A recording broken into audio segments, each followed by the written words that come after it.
So fresh, looking so fresh. When I walk by, breaking their necks. Waiting in line at the team store. Now I'm feeling fly like a condor. Eyes on me when I walk through the door. Man, I wish I bought a couple more. Cause I really love my city. It was worth every penny. If it were at my show, then I know they gon' tip me. Think I might add a couple patches. If you think it's ugly, you capping. Now my whole outfit matching. Never going out of fashion.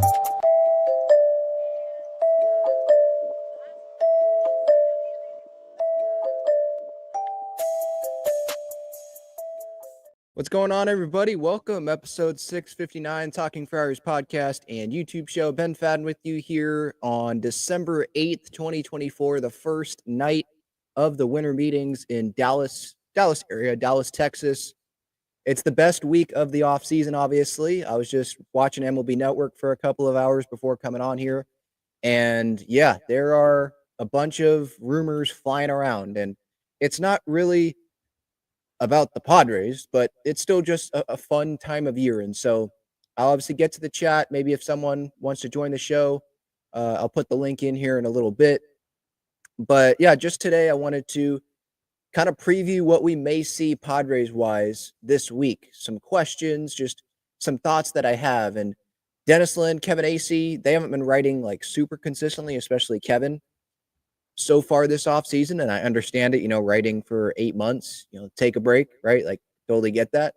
But they're back now, and they put out recent articles, I believe in the past couple of days, kind of previewing themselves the winter meetings, and there's some information there that I do want to get to.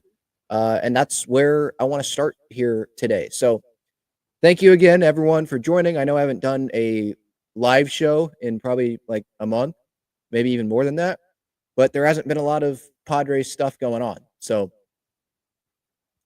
I feel like, though, today is a good day to do that. I know the Padres are not relevant in this, really, with Juan Soto, but we are on Juan Soto watch.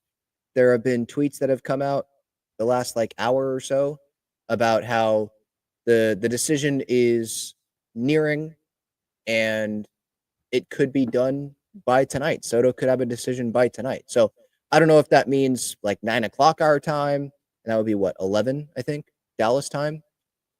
Or does that mean it's going to be a 2 a.m. thing where they're staying up all night? Soto can make the decision whenever he wants. I mean, I know that there's a lot of talk about Soto and, he's expected to sign now, but this is the next 15 years possibly of his life. So if I was him, I'm not in a rush just because people are expecting me to sign. I'm going to take whatever time I want to make this decision. So we'll see if that ends up actually being true. But it does seem like he is going to get a deal done here in the next couple of days at least, just based on how it seems like everybody is expecting something to happen here pretty soon. But as for the Padres, let's start with Dennis Lin's article here. Padres head to the winter meetings facing questions of financial constraints. And Kevin got into this as well. And when I see that, I think I'm not just the only one that is a little disappointed that we're continuing to be talking about financial constraints with this team when you see how much money the Dodgers are spending, and this team is talented, but we are going to be losing some key pieces. We've already lost Kyle Higashioka. We're going to lose Tanner Scott. We'll see about Jurickson Profar. We'll see if Luis Ariz is still going to be on this team. I expect Dylan Cease to still be on this team, but he's someone that's not going to be making $1 million. He's obviously going to be making a good amount in, I believe, his final year before free agency. So this team's going to look different. And there's holes, obviously, on this roster. Joe Musgrove's going to be out the entire year with Tommy John surgery. So they're going to have to plug these holes. I don't know if they're going to plug all of these holes by acquiring cheaper talent via trade. But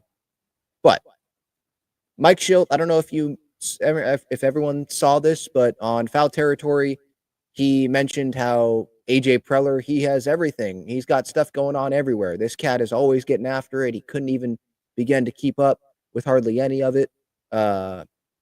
Schilt saying talking about Preller, he's going to do everything he can within the parameters he's given to give us a competitive club. And the key thing there is the parameters that he is given. if Preller wanted to spend, like if he could do whatever, of course he'd be in on Juan Soto. But he may not have traded him in the first place. But that's not the case. There are constraints here. And the TV deal, I think we got to remember that about the Padres. They're not getting that money that they thought they maybe were going to be getting in that Valley deal. That's not happening. So that's a big loss, obviously. Not making the postseason in 2023, I'll say that again.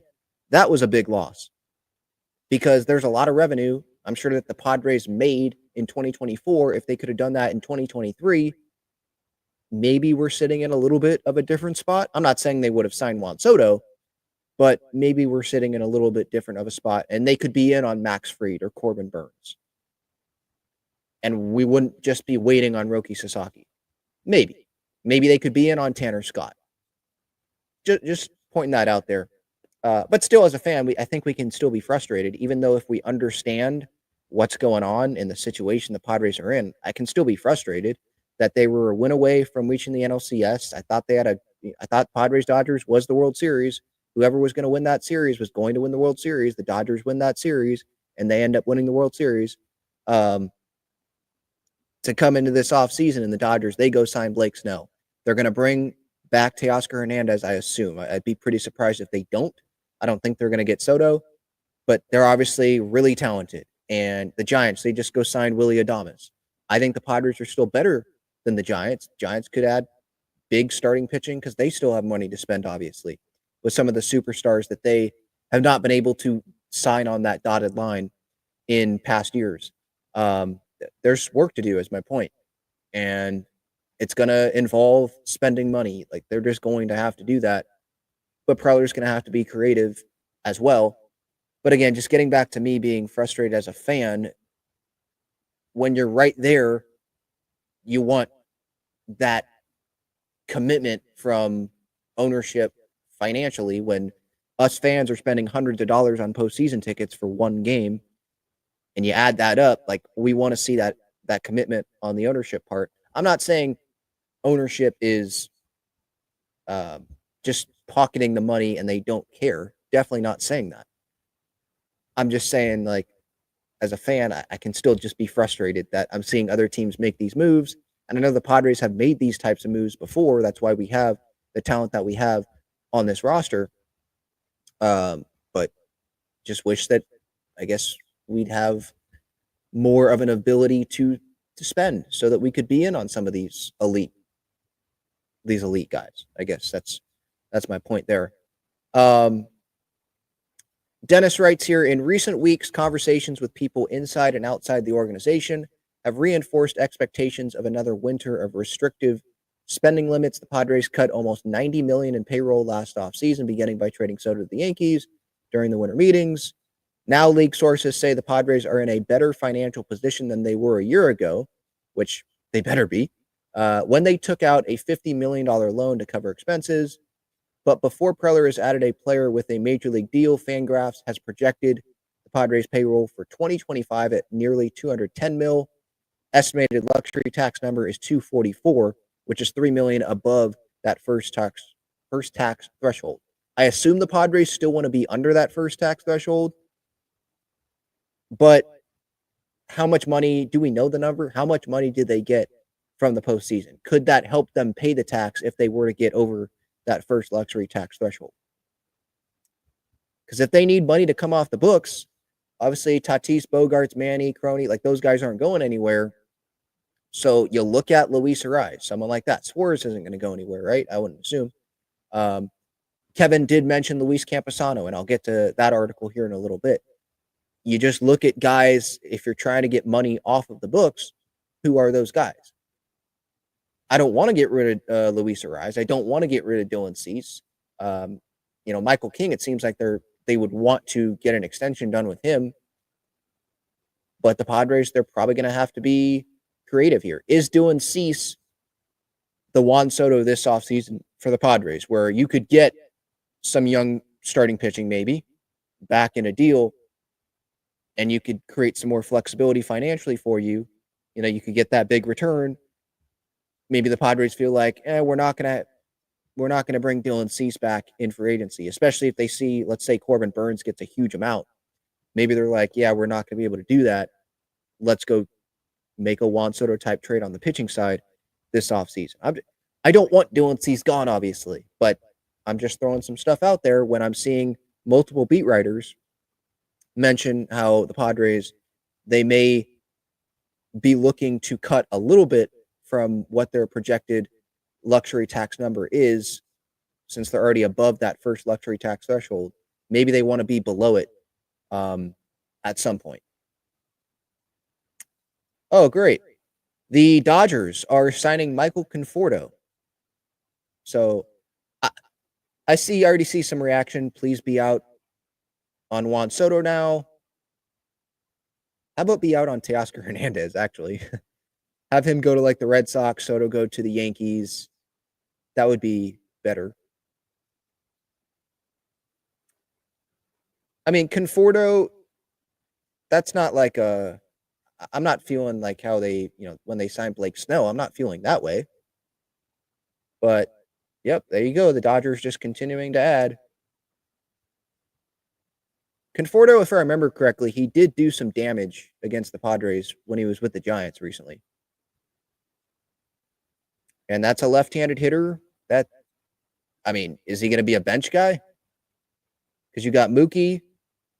If they bring Teoscar back, there's Teoscar. And then who was in center field for them? I'm totally blanking on who was in center for them.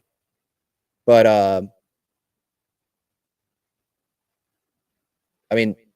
I'm thinking like he could be a bench bat. I wonder what they signed him for.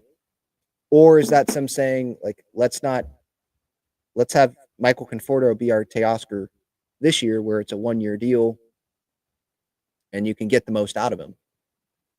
But I'd rather face Conforto, to be honest, than have to go face Teoscar for multiple years. But the length of the deal has not been announced yet, at least from what I'm seeing. So I'll keep you updated if I do see anything there. Getting back to the Dennis Lin article, I believe he mentioned some names. Not that the Padres have been linked to these names, but he says here, San Diego has not been linked to such recently signed pitchers as Yusei Kikuchi, Luis Severino, Frankie Montas, Matthew Boyd, Shane Bieber.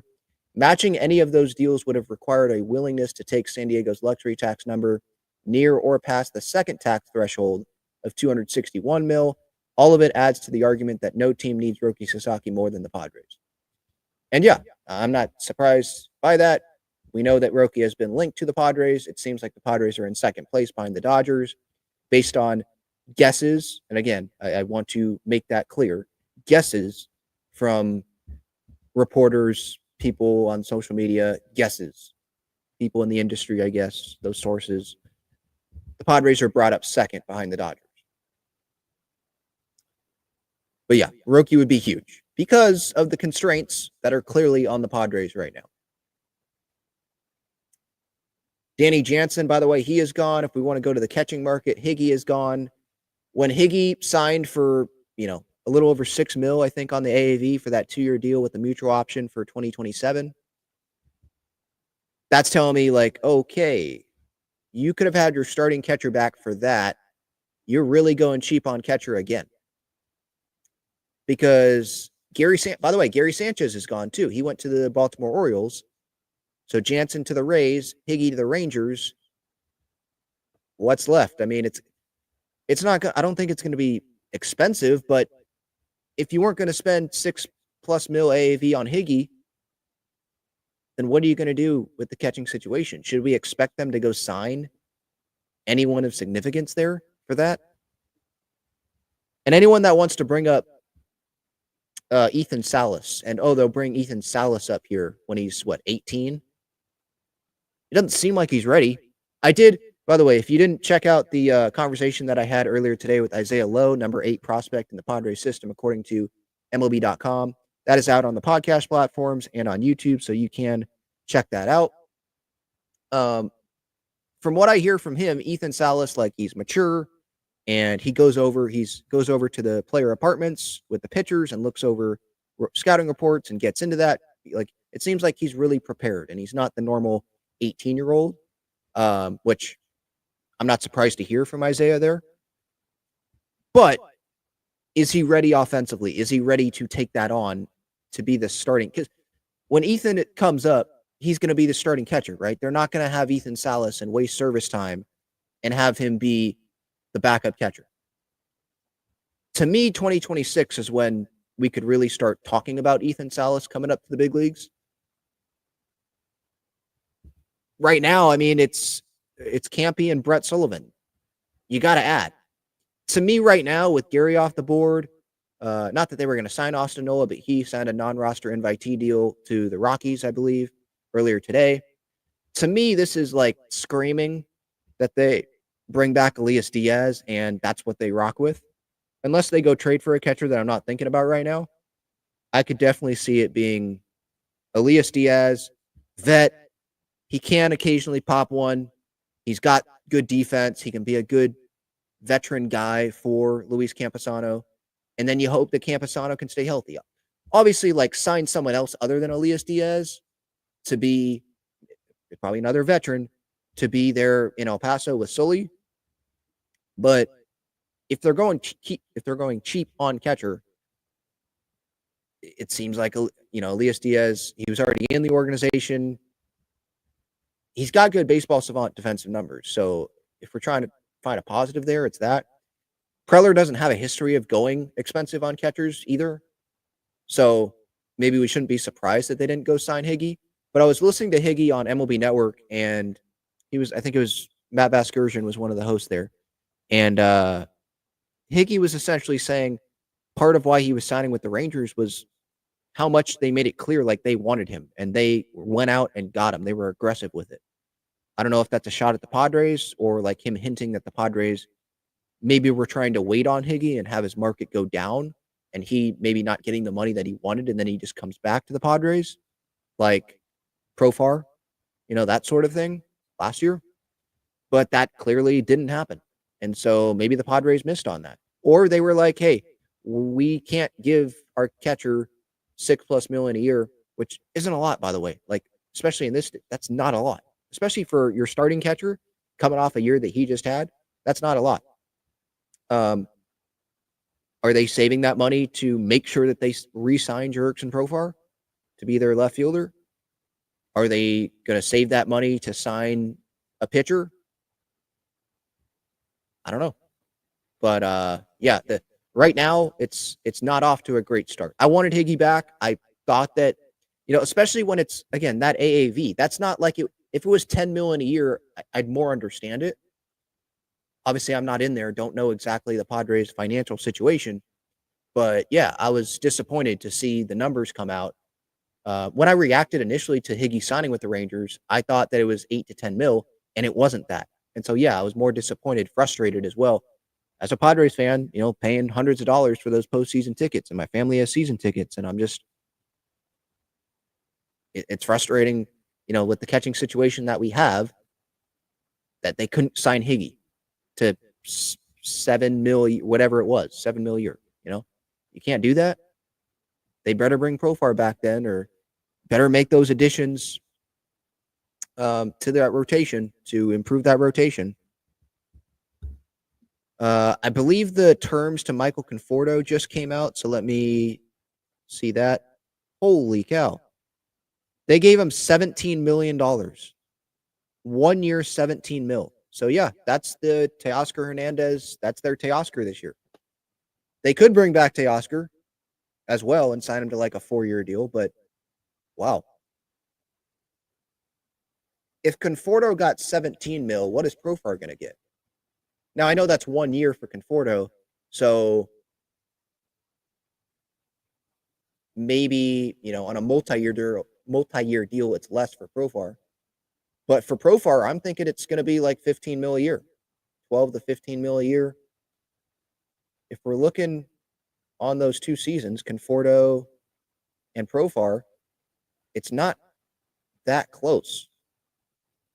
Profar had a 3.6 WAR. Michael Conforto was 1.3. Profar, I guess it's a little bit closer than I thought. 24 homers for Profar, 20 for Conforto. But I thought Conforto was more thought of as a power hitter than Profar was. 85 runs driven in for Profar, 66 for Conforto, 56 runs scored for Conforto, 94 runs scored for Profar, 380 on base for Profar, 309 for Conforto, 459 slug for Profar, 450 for Conforto, 759 OPS for Conforto, 839 for Profar, 134 OPS plus for Profar, 116 OPS plus for Conforto. Coming off the year that Profar just had, like, I would think that he would get more. He's going to get more money. Maybe it's a similar AAV there, 17 mil for more years. Are the Padres going to do that?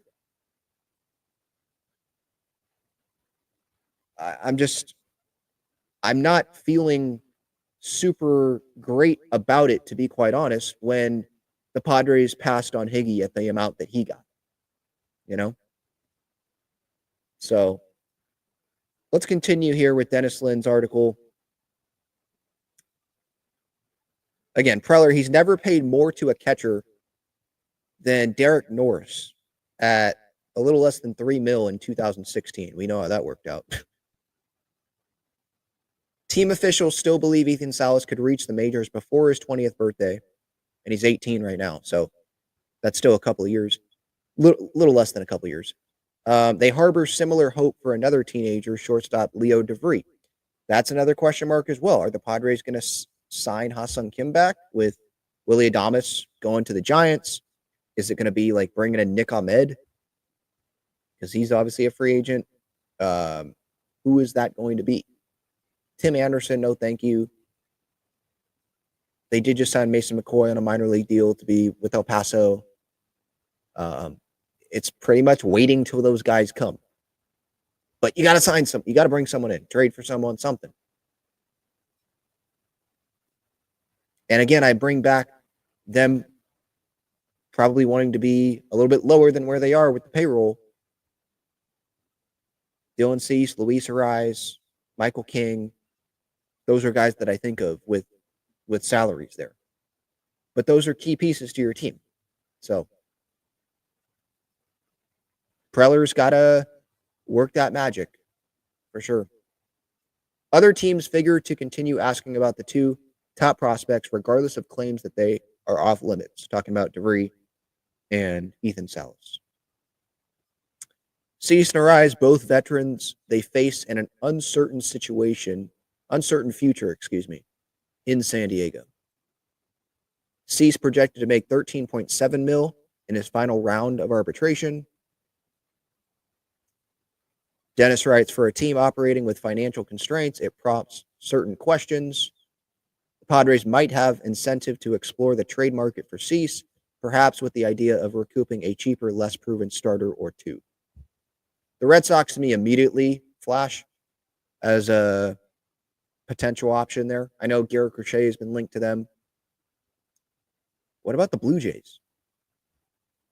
I mean, we're hearing them about Soto and how they may sneakily offer a ton of money. And they were linked to Ohtani there. So, their last year with Vlad and Bo Bichette, right? At least under contract. So do they want to go all out there? Maybe they trade for Cease and they just immediately offer him this huge extension. Who knows? Ariz is projected to make $14.6 million, a considerable sum for a player whose value remains debated throughout the industry, including inside San Diego's front office. A league source said the Padres had not yet engaged in serious extension talks with the three-time batting champ. Ariz, obviously, he has expressed interest in settling down, multi-year deal. That obviously would benefit both sides. So I don't want to just mention trading Ariz, but they could get an extension done, lower that AAV, get under that first luxury tax. Maybe they trade someone else. But if they really value Ariz and they want him to be there at the top of that lineup, then they could do that too. Padres seem inclined to hang on to Robert Suarez. could figure into trade talks, though. I mean, you need to keep Robert Suarez, right? You have Scott and Suarez go. Like, that would be. If Suarez gets traded, then yeah, obviously the Padres, they're in some trouble financially. Because as much as people were bagging on him, and I'll admit it, like I was concerned a little bit there in the postseason based on how he ended the regular season. He got the job done still in the postseason. So, and we know for most of 2024, he was dominant. He was really good. So, yeah, he's huge. To have Adam and Suarez at the back there, you have obviously Estrada, Morejon. We'll see if they make a deal for another reliever. If they're going to add to the reliever to the bullpen, I assume it would be via trade, just because of the money, the financial constraints that I'm talking about here, that we're reading about.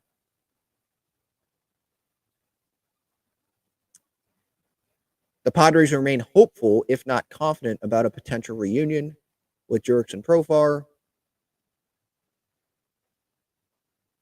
Dennis writes, if the Padres fail to bring Profar back to the city where he has flourished, it would reinforce perceptions of fiscal restraint. Such a strategy could be seen as a disservice to fans after another season of record attendance and a trip to the NLDS. Yep. It's not just that Profar is a fan favorite, it's that if he leaves, what are you doing in left field? You're not signing Anthony Santander.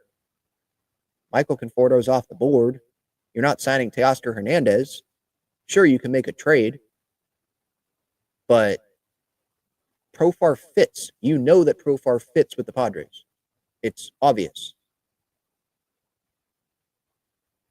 He was big for, obviously, you don't need me to tell you that. He was huge for where the Padres ended up. And I know they came up short, but he came up big a lot of times in 2024 to help get the Padres to the postseason.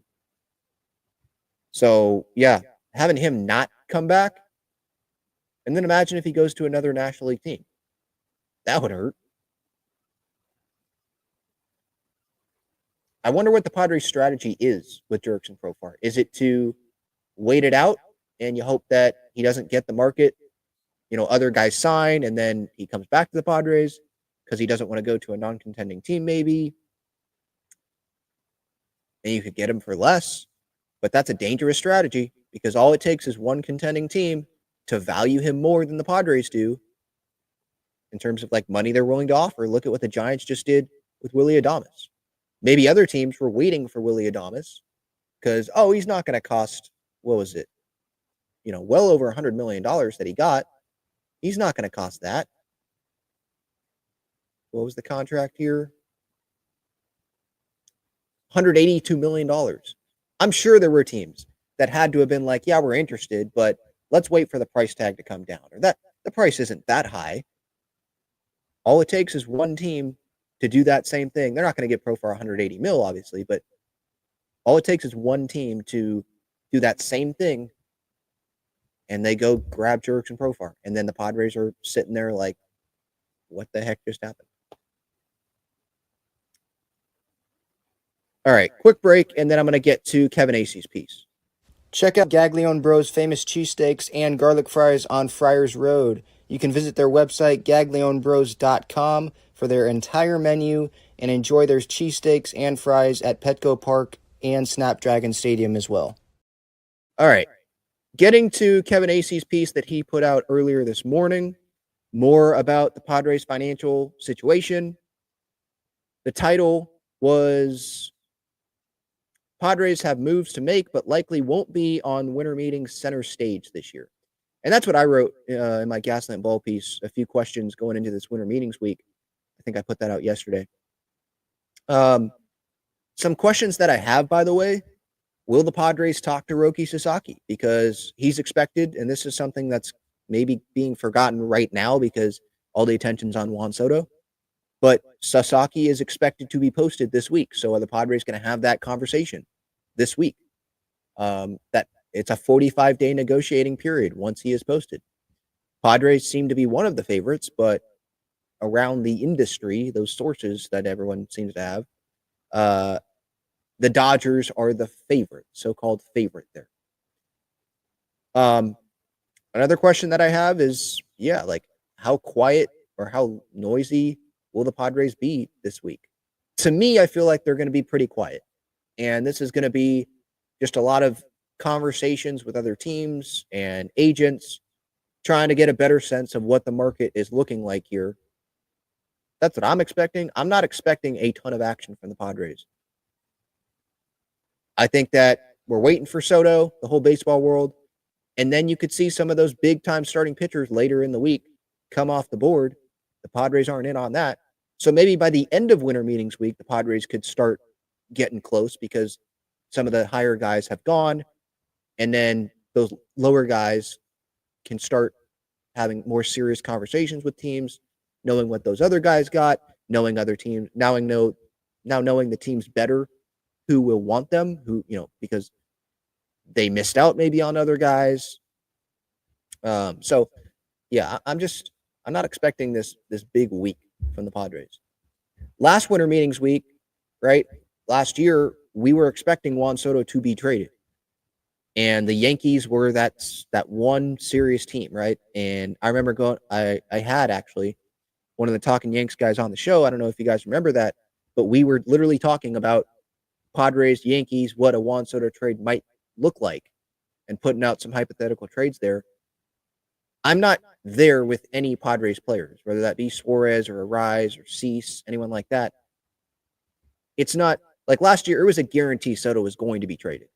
That's how I felt. Like they're not going to be able to build out a roster like they did if Soto's not traded. This year, they could still build out a roster. Padres ownership, they're just going to have to be willing to go over that first luxury tax if they want to keep Arise, Cease, or you're going to have to work out an extension with someone like Luis Arise. So it's going to be interesting to see how the Padres approach this. Kevin writes, the feeling is that with movement near the top end of the free agent market already underway, this year's winter meetings could be full of actions and transactions. It won't be nothing like last year, said one agent whose firm represents several dozen players.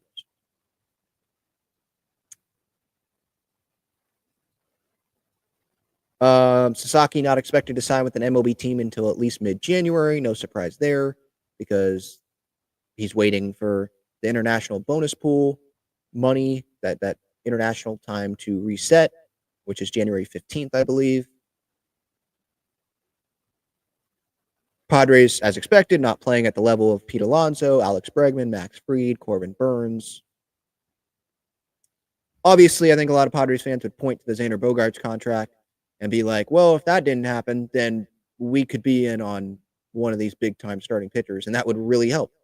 And you could have a rotation of Darvish, Michael King, Dylan Cease, Corbin Burns, and Roki Sasaki.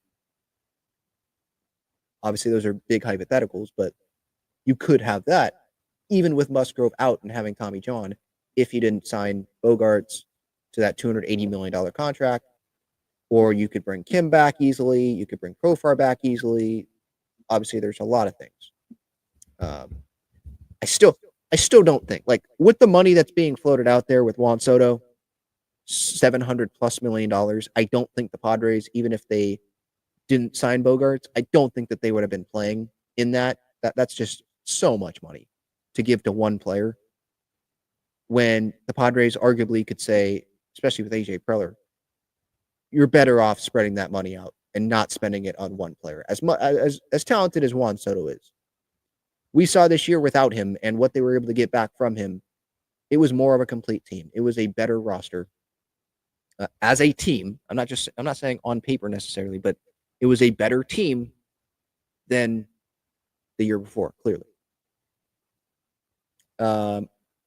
Kevin writes, moves are coming, but there remain budget considerations. Players under team control for 2025 are due around $210 million. There have been strong indications that payroll number will be lower by opening day, meaning the Padres have some maneuvering to do in the way of trades and or long-term contracts that would trim money owed for the upcoming season. The Padres payroll is still expected to increase from 2024 season ending $169 million mark. Now, that payroll mark is not the luxury tax, that's just the payroll. The organization is cognizant it must continue winning in order to maintain the current level of fan interest and investment. Club officials have repeatedly vowed to fund a contending team year in and year out for the foreseeable future. Their recent commitments suggest they mean it.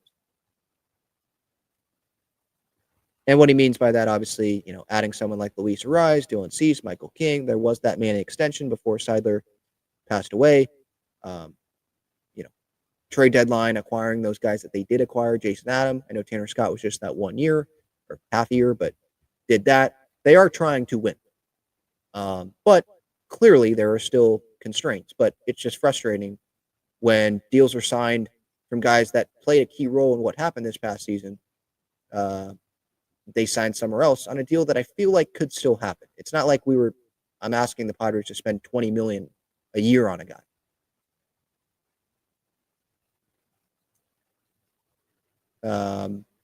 Kevin writes here, the club says it will not part with its top two prospects, Leo DeVry and Ethan Salas, both of whom could be regulars by 2026. Virtually anyone else is considered movable. The Padres are light on talent that is close to the majors, but rich in pitching at the lower levels. I think Isaiah Lowe would be who I had on the show today. I assume that he would be part of that if the right guy comes across. Other teams seem to have more to entice the White Sox, who seem intent on trading Garrett Crochet. The Red Sox are definitely one of those teams, by the way. But the Padres could be players for Rays, Zach Littell, the Marlins, Jesus Luzardo, the Brewers is Aaron Savali, and others. So out of those names, Jesus Luzardo is intriguing. Lefty, I believe, right? It's a name that I think baseball fans know. He has had an injury history. So that is something to be aware of. Let me pull up these guys' 2024 seasons real quick, just to not just gloss over what Kevin wrote there. So Zach Littell, right-handed pitcher, he had a 3.63 ERA, 29 starts this past season. So someone that was able to stay healthy. His whip was under 1.3, a little over 150 innings. He had 28 games, 14 starts in 2023. This past year was his first season in the big leagues where he had, like a full season workload, where he had 29 starts. So that would be interesting to see. Look, that's not someone I don't think that the Padres would have to give up. Well, they don't have them anymore, but like a Dylan Lesko and who was the other one? Robbie Snelling. Not something like that. That Jason Adam package, that was a good amount there. I don't think that you'd have to give up that much for someone like Zach Littell. I wonder how much control he has. Zach Littell contract.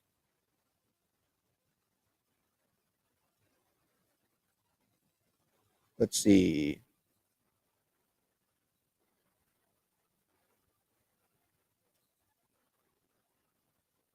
So he's expected to be a free agent after next season. So after the 2025 season, expected to make $6 million.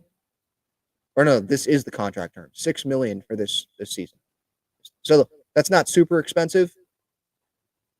If we go look at Jesus Luzardo, to me, I feel like he hasn't fully clicked at the big league level, like where he's been able to stay healthy and then have a great season. 2023, he had a sub-4 ERA and 32 starts, so you'll take that. But I feel like with the name Jesus Luzardo, I feel like people have expected more out of him than what he's been able to deliver. He only had 12 starts this season for the Marlins. So he's only had 1 year where he's been able at the big leagues to make 30 starts so far. So that is a risk that the Padres would be taking there if they were to acquire Luzardo. Who's the other one? Aaron Savali. I don't know if the Brewers would want to get rid of him because they're trying to contend, and that's a starting arm in their rotation. Um, 4.36 ERA, 31 starts this past year, 1.304 WHIP. Hasn't been able to do that consistently, though. 31 starts this year, 23 last year, 20 in 2022. But he's been, oh no, he's been a starter. Okay. So yeah, that would fit, I think, as your back end starter. I don't think we would have these sky high expectations for him, but it also depends on the money. So let's see how much he is projected to make. Aaron Savali.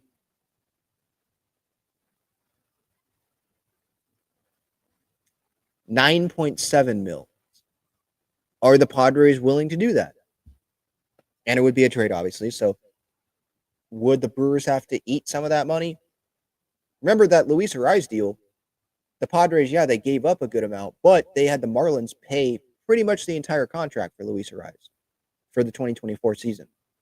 So that made it really easy to go pick him up for the Padres based on money. So could we see something like that if they don't want to pay $9+ million for a starter? But they're going to have to give up more in their farm system. They may have to give up an extra arm if they want to do that. If you're the Padres, though, don't you want to try to go the free agent route first so you don't have to give up stuff in a trade? See what that market is. And then if things aren't going your way, wait on guys. You can never have enough arms, so you can wait, right before spring training, see who's available. But if things aren't looking good for you free agency wise, then you go the trade route, I assume. But yeah, Kevin Ace, this is the first time that I've seen someone connect the Padres. He's not saying they are players, but he's saying they could be players for Littell, Luzardo, Savali, and others. Another interesting thing that was talked about here was Luis Campusano. The wording from Kevin here confused some people on social media today. And so I'm going to clear this up for anyone that was confused. Kevin writes, it is a certainty now that the Padres need a catcher, and perhaps two after Kyle Gashioka signed with the Rangers last week. It seems as likely Luis Campusano, who finished the season in AAA after beginning it as the primary starter, will be packaged in a trade as be in spring training with the Padres. So again, let me take out the middle of that sentence, to make this better for you, for anyone confused. It seems as likely Luis Campusano will be packaged in a trade as be in spring training with the Padres. So for those that didn't understand what Kevin was saying here, to me, that's like the Padres don't know what they're going to do with Campy yet. There's a fine, not a strong chance, but there's a decent chance, it's not zero, that he could be traded this offseason in a package. And that would be the team acquiring Campy. They would be like, hey, this could be our backup catcher. If maybe a change of scenery situation here, and that team could give the Padres pitching depth that they have it, or an infielder, or a left fielder if they can't get Profar, or a DH bat, something like that. Or maybe a team is like, hey, there's 1 year left on this veteran catcher. Let's give him to the Padres, and let's get Luis Campusano, who has multiple years with less money probably that they'd be paying that year. So yeah, what Kevin was trying to say here, I think, is maybe it's 50-50 right now on Campy being a Padre come February 15th or whatever the reporting date is, being a Padre or being on another team. And I think the Padres, if they trade Campy, it would be like, one, it would be really disappointing because the Campy experiment didn't work. Campy was supposed to be the bridge to Ethan Salas. And maybe even better than that. Maybe move to another position and be a DH because of how well he performs when Ethan Salas comes up. But I'm not saying it can't happen. It just hasn't happened yet. We can look at Profar's career. It took a while for Profar to get to where he got to this past year, right? Or even back to 2022. It took a little bit. Maybe Campy, it did take a different scenery for Profar. Maybe that's what it's going to take for Campy. But also, Campy hasn't been able to stay healthy. When he was on the field, it was underwhelming, disappointing. I was hoping that he was going to take another step forward. But then he also wasn't able to stay on the field. And then Higgy took over, and that was that. Because Higgy deserved to be the catcher, and Campy didn't. No way can the Padres go into spring training and saying Campy's our starting catcher, and that's what we got. They've got to add someone. Campy's got to earn that. I'm not saying that Campy can't earn it. He has talent. We've seen flashes, but it hasn't been consistent enough for him to just walk into spring training as the starting catcher. I don't think any Padre fan wants that, to be quite honest. So that was what Kevin wrote. And yeah, so that's a little bit of a winter meetings preview for everyone as we get into winter meetings week. We are already in the winter meetings because executives are arriving.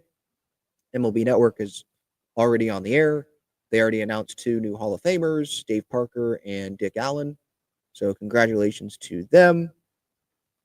Michael Conforto signing with the Dodgers, which that's obviously not great. And yeah, my 3 questions that I really have going into this week, is this going to be a quiet week for Preller on the free agent front? I feel like it is. Will there be a surprise trade? There could be. But it feels like to me a lot of the attention is on Garrett Crochet right now, and Padres aren't in that. A lot of the attention is on the free agents, the big pitchers, and obviously Juan Soto's at the forefront, and he will be until he signs. And Roki Sasaki shouldn't be at the forefront. Maybe we'll hear about meetings that he has, but he's not going to be. He shouldn't be on the forefront because he's not going to sign until mid-January. It's December 8th. We got a while. And yeah, will the Padres talk to Sasaki? That's really what I'm thinking about right now going into this week. And I'm curious to see what you all are thinking. And I will get to the comments after I shout out some of the great partners of this show. Breaking Tea, they've got Padres and Aztecs shirts and sweatshirts. Aztecs basketball, I've been doing recap videos after their games. So any Aztecs fans, you can check those out if you did not know that I was doing those already. Aztecs, they beat USD last night at home, and I believe they got Cal Baptist coming up next Wednesday. So stay tuned for that. Underdog Fantasy, you will get a 50% deposit match when you sign up with the code Talking Friars. 50% deposit match. That is a deposit match up to $1,000. $20 off your SeatGeek order, your first SeatGeek order when you sign up with your email. Same code, Talking Friars. Underdog Fantasy, by the way, they've got a lot going on. Obviously, MLB when the season starts, but they've got NFL, college football, college basketball. UFC, I think they have golf as well. They've got a lot there. So check them out. And without further ado, let's get to the chat. I've got some super chats in here. Albert, thank you so much. Padres baseball in all caps. Let's win it all 2025. I know it's real easy to get down in the dumps because of what the Dodgers are doing, what the Dodgers just did with departing guys. The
All right, can you guys hear me?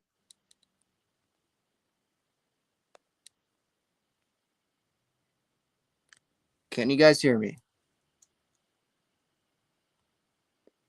My screen's still black.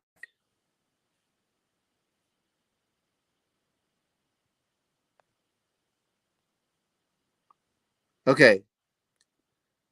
Now I'm trying to get myself on this screen.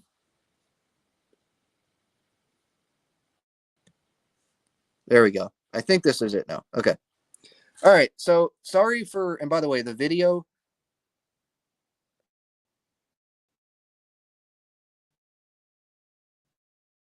Wait, just audio, no video. Hopefully you can see me now. Yeah, sorry about that internet. It's not great because my phone is cracked, so that's why you're seeing that. It's the crack there. But yeah, sorry. I'm not going to be able to read. Or maybe I can because I can. The chat is still up on my laptop here, so that's cool.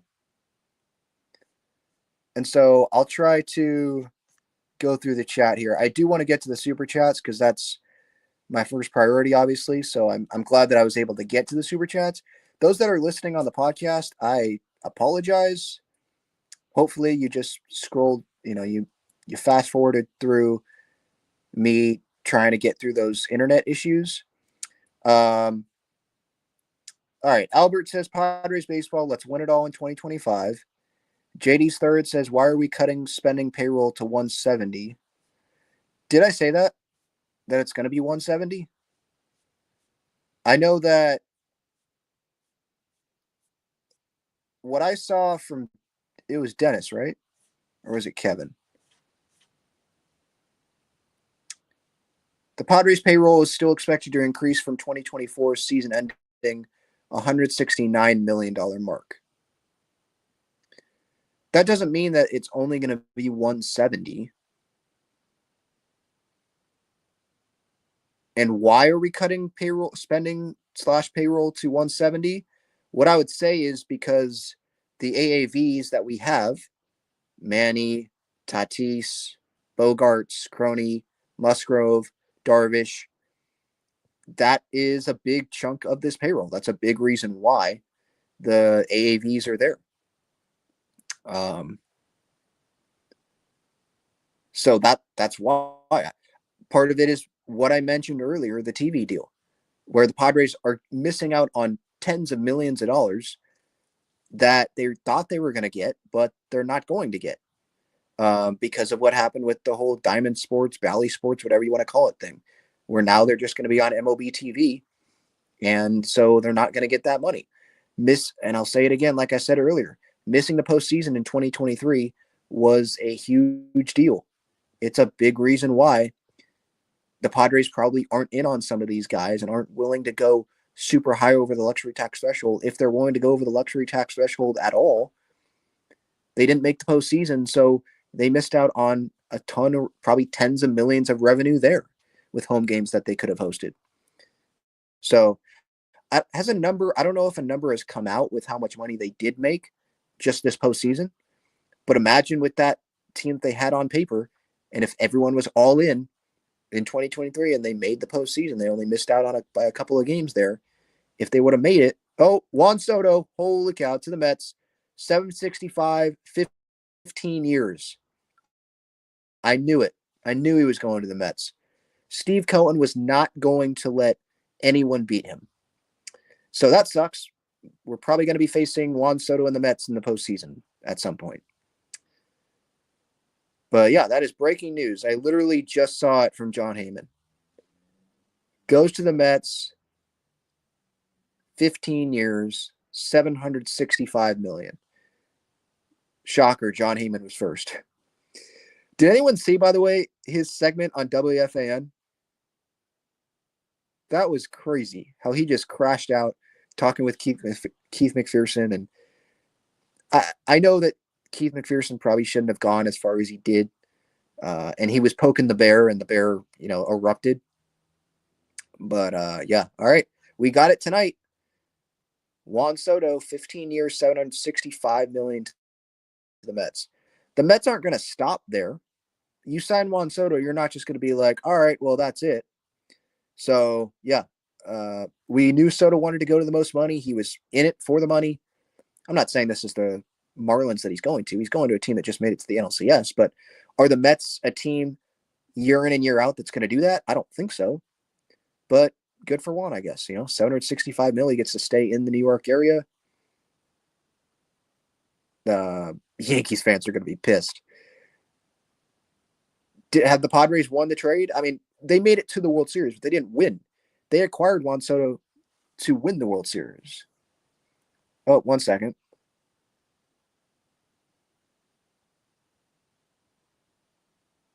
Okay, I can hear myself here. Actually, so I'm just going to leave the studio on my laptop because I can hear myself in my headphones. All right. You should be able to hear me good now.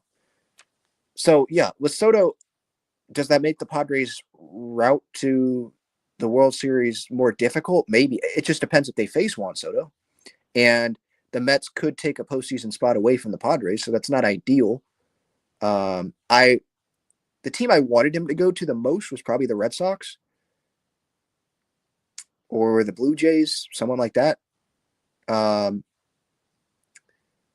But hey, he didn't go to the Dodgers. He didn't go a team in the division. If you want to say it's an overpay for Soto, I mean, you can say that, but how much is an overpay for Soto when you're Steve Cohen? It seems like he has unlimited resources, and when he wants to go all out for a player, he's going to go all out for a player. I'm not surprised by this, Soto going to the Mets. I'm not. That's a contending team. Again, I don't think that they're going to stop there. Yeah, I don't have too much more to add there on Soto. Again, I'm just not surprised by it.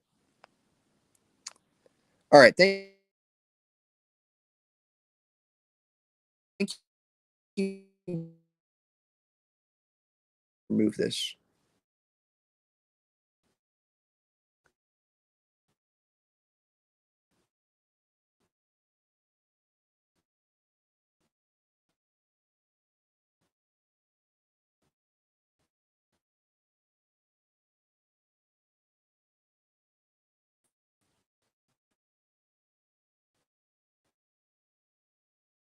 Yeah, I guess that's the next question, right?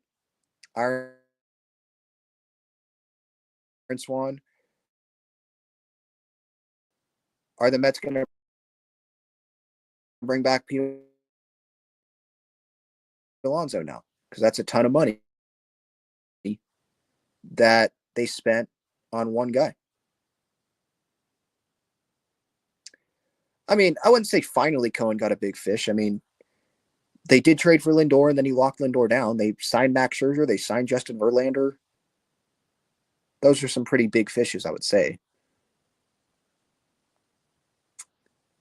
Questions that you wanted me to answer, please put them in now because I did not get to them earlier, and I don't have access to them now because I logged on my phone because my laptop's not working, or at least the Wi-Fi is not working.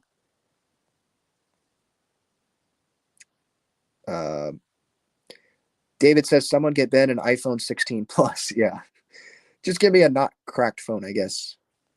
I'm a simple guy though. Like I don't need these, the latest phone every year. Whatever.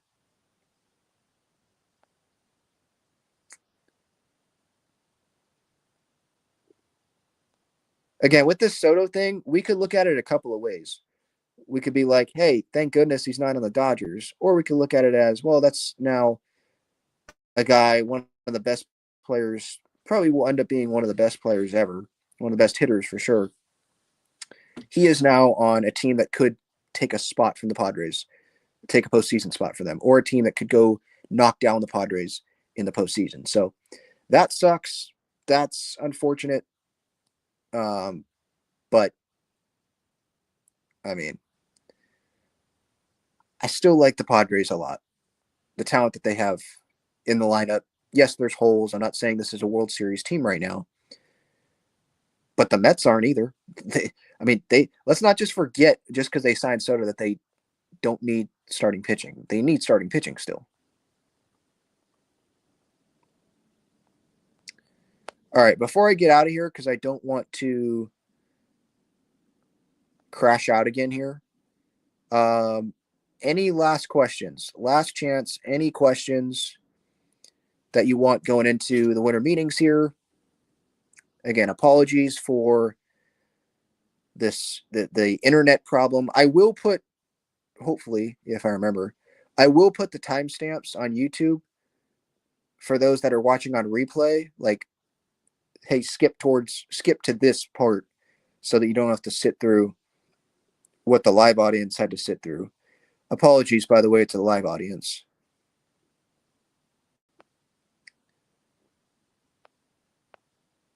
Nico says, I miss Peter Seidler, F. Eric. I'm not going to go that far because, again, I don't know. Of course, I miss Peter. I agree with that. But I don't know, like, maybe Eric wants to spend, but he only has a certain amount of money to spend. That they collectively decided as a group that, yeah, this is what I have. Because, again, missing out on the postseason in 2023.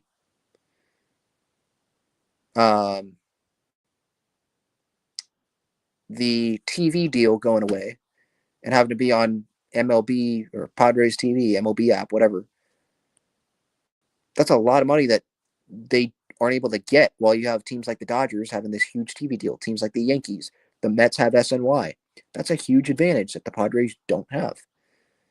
And so maybe the Padres are in a spot right now where, yeah, they might be in a little bit better of a spot financially, like I think Dennis or Kevin wrote in one of their pieces these last couple of days.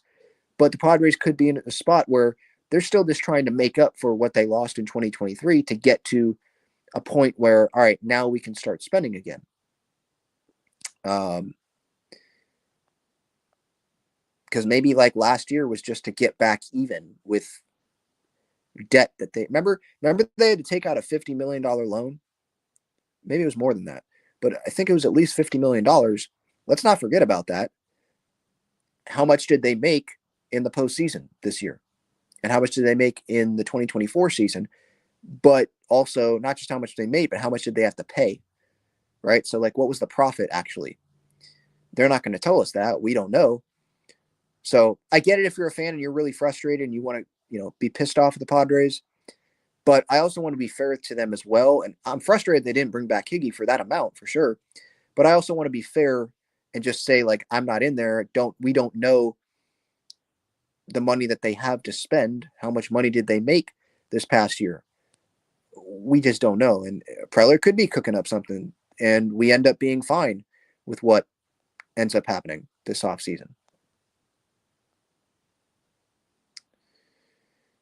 Yeah, 765 mil. That is a crazy amount, Devin, for sure. If you would have asked me before the offseason started, the Yankees offer was 16 years, 760 mil. Soto took 15 for 765. So literally it was about the money. Because if he wanted to win more, I feel like the Yankees are in a better spot. I feel like the Yankees will be a contender more consistently than the Mets will. But the Mets could go at some big pitching, and then, we have a different conversation. The Phillies, they're getting older. So, but yeah, Soto totally was about the money. That's what I get from that. What was I just saying? Oh, yeah, 765.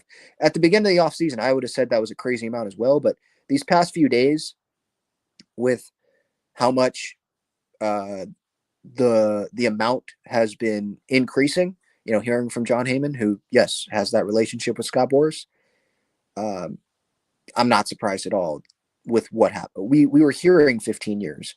We were hearing $700+ million. We were hearing $750 million getting floated out there. And if the Mets wanted to end the conversation and just end it right there, then yeah, an increase of 15, like, that's nothing. You're in it that far. there was going to be no, in my opinion, there was going to be like no limit for the Mets. For the Yankees, and I was texting this to someone earlier today when they were asking me about Soto and what I thought.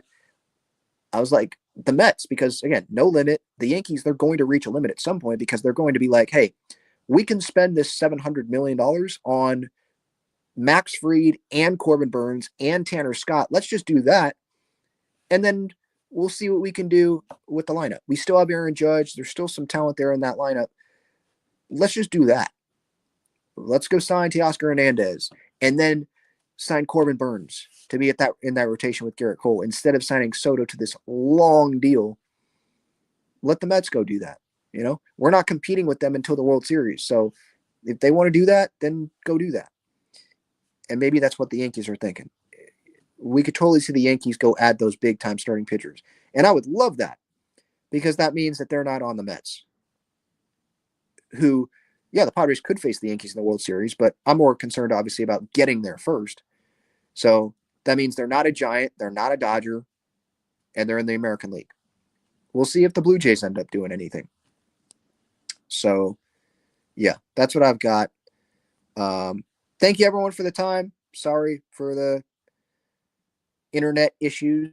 And again, for the podcast audience, for the YouTube audience, well, for the podcast audience, I'm going to be putting in the YouTube timestamps, so it might not be fully accurate, but it'll be around that. So you could skip around.